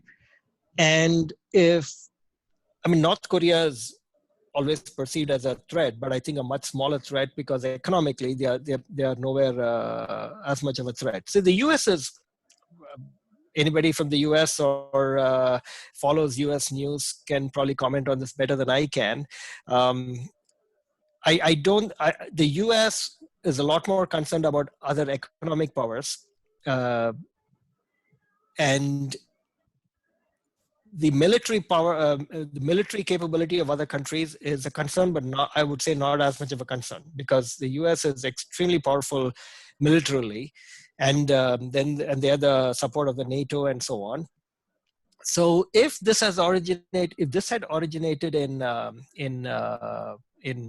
North Korea, I'm not sure the negative reaction would have been as great. But let's just take, North Korea and China, you can still put in the same camp to some extent. But let's say if this had originated in Japan, okay, would people still have the same kind of negative attitude towards Japan compared to China? I would think not. Now in India, from what I hear, anecdotally, the anti-China sentiments are much more in India than in many other countries. And that could also do with to some extent, the common enemy effect. That means we in India look at China as one of our huge competitors. And we often hear of comparisons between the Chinese economy and the Indian economy and so on. So it gives us an opportunity not only to bash another country, but also to say how we have handled the situation much better than China has. Who's to say if this had started in any other country, how they would have handled it? Because this is a very, very new threat to any country, and we have no idea how any country would have handled it. We all have to be somewhat thankful to countries like China and Italy and Spain, and some extent they were all the sacrificial lambs, right? Because the other countries could learn what to do and what not to do by looking at them. The country of origin effect it's part of a broader concept of stereotyping, and we do tend to attach stereotypes. So the moment I say a product is from China, you immediately attach many different attributes to it. You think it'll be low price, you think it'll be low quality, and so on and so forth. Okay, the moment I tell you it's a wine from France, you immediately think it will be high quality, you think it will be higher priced, and so on. Again, this is a country of origin effect. So to make a long answer to a short question, Situ, I don't know whether the reaction would be different if it were from Russia and North Korea and so on. I would only think if it were from a country which is considered a friendly country. Okay, I look like Ramki when I do this. If it's from a friendly country, I would say the anti-feeling would not be so much. As I said, mad cow disease originated in the UK. Okay, how many of us had negative feelings towards the UK? I know India was relatively unaffected, less affected by that. But even if it were from Hong Kong, okay, I think SARS originated from Hong Kong, if I'm not mistaken.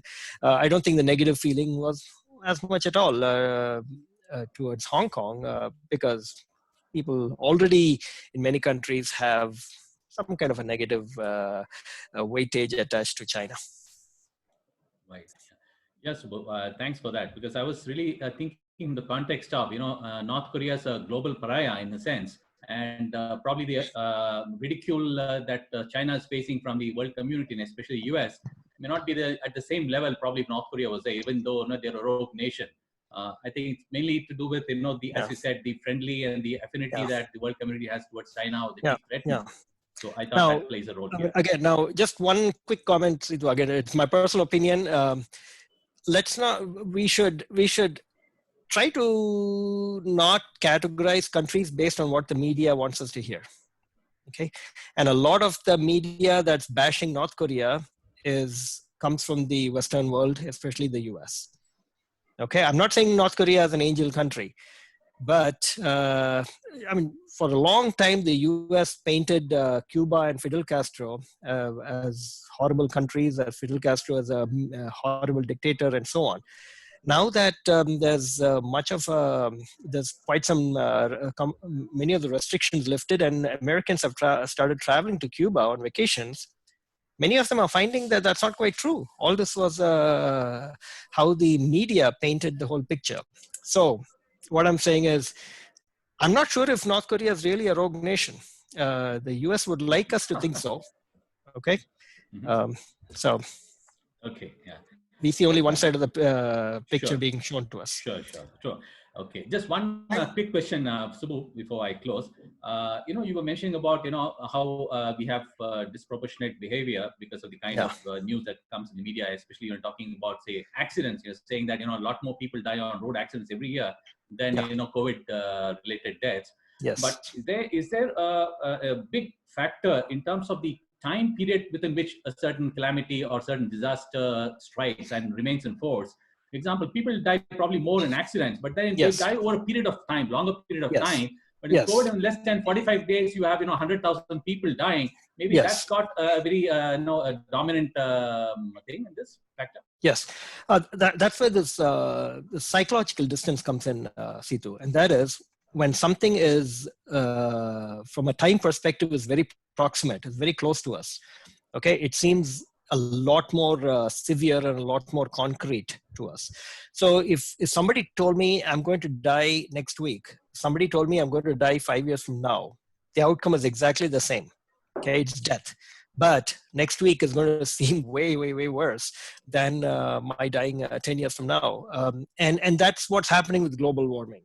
Okay, I think the damage that global warming can cause to the planet is probably going to be much more than coronavirus might. I don't know. Okay, but it's possible. But it seems so much in the distance. So, and also keep in mind that when we engage in, say, irrational or bad behavior. So you rode a bike without a helmet once, twice, 3 times, 50 times, nothing happened to you. What do? We convince ourselves that things are really not that bad. Okay, but keep in mind, every time you ride a bike, it is a memoryless process. So the 51st time you're riding the bike, your bike is not remembering that the last 50 times nothing happened to you. Your head doesn't know that the last 50 times nothing happened to you. Okay, but we tend to convince ourselves that as when we do things which are risky, and at T1 nothing happened, at T2 nothing happened, at T100 nothing happened, we now start believing that the danger is really not that high. And we might find that in this situation also, that you might find that when things are relaxed and you are out for 1 week, 2 weeks, 3 weeks, 4 weeks, well, hey, nothing happened. I didn't get the virus. And people start engaging in more risky behaviors, even though health officials might advise us not to. Sure. Thank you. Subbu. Thanks a lot. Take care. Thank you, Subbu. You too, Thank bye. you, Situ. We have Ramki sir waiting. Sir, over to you. Unmute myself. Well, I finally thought of a non-controversial question. Of course, I think you have the last question you answered. You have partly answered it, but I want to go back to the psychological dimension. What's your assessment that once this whole thing is over, people will internalize the need for self-discipline, hygiene principles, or social discipline and all that, or it'll all evaporate? I know it's you got to wait and see, but what do you feel as your assessment, given some of the kinds of things that you've said? Well, I would speculate. This is a speculation, sir. I would speculate that most of it would evaporate. Because most of the behaviors that we are now having to engage in are being viewed as inconveniences. Okay? And us having to maintain our social distance, us having to wear a mask, us having to wash our hands with soap and water every time, use sanitizer, all these are viewed as inconveniences. And so the sooner we are able to get out of these, the sooner we are going to go back to our old selves. So my thinking is most of these constraints, because these are all restrictions, these are all constraints, and most of these things will not, people will go back to, they will evaporate is my guess, which is why, again, I keep coming back to global warming. Because if we all have to take global warming seriously and we have to react to it, a lot of the behaviors we have to engage in are going to be very, very inconvenient. People have to drive less, people have to take public transport, people have to eat less meat, people have to buy things which are recyclable as opposed to the cheaper thing which is non-recyclable, and so on and so forth. Which is why getting behaviors, the appropriate behaviors in such situations is very, very difficult. Thank you. We'll now move on to Pradeep. Pradeep? Yes, sir. Hello. Yes, Pradeep. Yeah, please go. So, sir, I just want one quick question. Like, so I'm also in the academic field. So right now I'm teaching for past 1 year. So, yes. But due to this digital transformation of teaching, so what I feel more in cognitive load while teaching online, offline. Yeah. So I feel dissatisfied because my teaching is not much effective than what I do in offline. So do you think it is purely because of cognitive load, or do you think there is some other psychological factors playing around? That's a tough question to answer. Partly it is us having to adapt, because anytime we have to change our habitual behavior, it is a cognitive load. Okay? So and it's not only when you have to adopt a behavior, that new behaviors, it's also when you have to stop engaging in your previous behaviors. Okay, so all of a sudden tomorrow, if somebody told you to stop drinking coffee, it's not just going to take a physical toll, it's also going to take a mental toll on you. Okay, and so what's happening in this teaching situation, excuse me, is that we are having to do things that we haven't done before, and we are not able to do things that we could do before. So, like for example, when I teach, I like walking around the classroom quite a bit when I teach. And now I'm going to start teaching a full course in the first week of June again. I'm going to have to teach my entire class sitting. Okay, so not being able to do something that I'm used to doing, I'm having to constrain my behavior, and that by itself can lead to cognitive load. Okay, and in addition to having to manage technology, which earlier I would just have to have let's say something like a PowerPoint or going, whereas now I have to make sure my technology is working, When students raise their hand, I have to keep paying attention to the chat screen. Suddenly some student leaves the room and wants to come back. I have to admit them back into the room. All kinds of additional things. And when I share my screen, are people really seeing my screen, and people unmuting their videos and audios and speaking in the middle, all kinds of additional things. So no doubt there'll be a cognitive load. However, that being said, once you get used to it, you will find cognitive load getting less. Anybody who's tried to learn how to drive a car knows this. What I mean by that is, when you are first learning to drive a car, you had to manage the clutch and the brake and the steering and the indicators and all kinds of things. And you found that when you are having a conversation with your passenger, okay, one of the things suffered, and usually what suffered was the driving. So you ran a red light when you were talking to your passenger because you are not paying attention to that. But once you become an expert driver, all these things become automated. So when you become when your behaviors become automated, now you're able to drive the car, talk to your passenger, listen to the music on the radio, and God forbid, even text while driving. Okay, which of course nobody should be doing. So it is partly you and I, we are going through a phase when we are engaging in behaviors and not engaging in behaviors, which is adding to our cognitive load. Let's just say if you did this for one full semester, many of these things will become habitual, automatic, routinized behavior, and you'll find that it's mentally a lot easier for you. Thank you, Subbu. Before we call upon Dinesh Gupta to sum up, I just have one small observation. So, like we were talking about the herd behavior. Yes. In India, what happened is this lockdown of say 40-50 days was not planned in one single shot. Initially, they told that it's for 7 days. Then it was opened up for 21 days. Then it continued. What happened is many of our friends whom we know, they didn't stock their liquor. Initially, they thought it's only 7 days and they didn't stock it. But what happened is when it was open day before yesterday, and in many of the states and over in Tamil Nadu as well, there was a mad rush. The assumption was that anytime it will get closed, and again, if there is a lockdown, I might run out of the stock.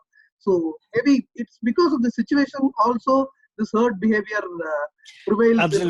Absolutely, and which partly explains this this toilet paper craze, or people loading up on Maggi noodles and all that. Because what happens is, you might be extremely rational, and you might think that this is selfish behavior, but when you see everybody else loading up, then you recognize that, well, there could be scarcity of these things. So even if you really want to get these things, you need it and you are not able to get it. And unfortunately, what that ends up doing is you engage in the same behavior that everybody else is. See, what happens is, as individuals, we are all very rational people, but sometimes in a group, we don't quite think that rationally. Okay, it's and there are many. It's just like, let me give you an example. Okay, so there's something called bystander effect. What the bystander effect means is, everybody thinks that somebody else will do something about it. So there's an road accident. Okay, a person is lying injured on the road. A whole crowd gathers.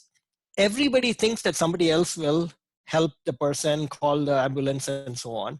And whereas individually, everybody would say that, well, we should be doing it, not wait for somebody else to do it. So sometimes when we are in a group, some of our rationality goes away. Now, in terms of the government adding to the lockdown, I know it's leading to a lot of frustration. And of course, hindsight, nobody knows, right? Because the government also has to, things are evolving. And if the government had told for the next 2 months it's lockdown, versus the government locks down for, say, 2 weeks, and then another 2 weeks, another 2 weeks, which is worse? It's hard to say which is worse, but it sometimes seems to think that is adding 2 weeks at a time doesn't seem as bad as saying 2 months you can't leave home. Yeah, very true. Thank you, Subbu. That was a lively and lively session. Now I call upon Dinesh Gupta to sum up the session. Thank you, sir. Hi, Subbu. Good morning. And hey, Dinesh, how are you? Pretty good, pretty good. Yeah, good. Being in the same country, I think we are virtually. I know we have to meet virtually. Yeah. So yeah. Everything and, fine good in evening, Toronto? all the BSME. Sorry. Yeah. Yep. Everything good in Toronto? Yeah, all good. All good. Okay, Just working from home as usual with the entire world. And good evening, BSMEdians from India. Sorry, I was a bit late to catch up today. I had some official commitments which I couldn't skip. No problem. I would say it was a wonderful session. Like as people say, irrational behavior is the very worst behavior to handle. Even in a normal circumstance, it's very difficult to control a person with irrational behavior. They lose their comments and they lose their direction and stuff like that. And I would say it was a need of the hour. Very good perspectives. I would definitely go back and listen to the full recordings because I was able to get a lot of cues which I feel would work even for me. Though I deal with big customers, the kind of behavior what you see at this point of time, it's really crazy. And it was a really nice session. And I would thank Shankar sir and the organizers for having these sessions going on. I'm not a regular participant because of the timing, but it's a great job which we are doing, trying to catch up each other at this difficult times and trying to learn, spread knowledge, and also have this interaction going. Subbu, really appreciate your time, taking your time out and giving such a wonderful knowledge sharing session for the BSMEdians. My pleasure. Thank you, pleasure. And over to the organizers. Yeah. I just want to once again, I want to thank you all, and thanks to all the participants who are staying up till late in the night because I know it's past 10 o'clock there now. And so thank you all for your very valuable questions. And I hope I've all given you some food for thought. Okay. Now, whether absolutely, yes, Subbu. Now everyone can unmute yourself. And please. Wonderful, Subbu. Congratulations. Thank you again, once again. Thank you. My pleasure. Thank you very much. My pleasure. Everybody, all the best. Take care. Stay safe. Thank you so much. Thank you very much. All of you take care. Thank you.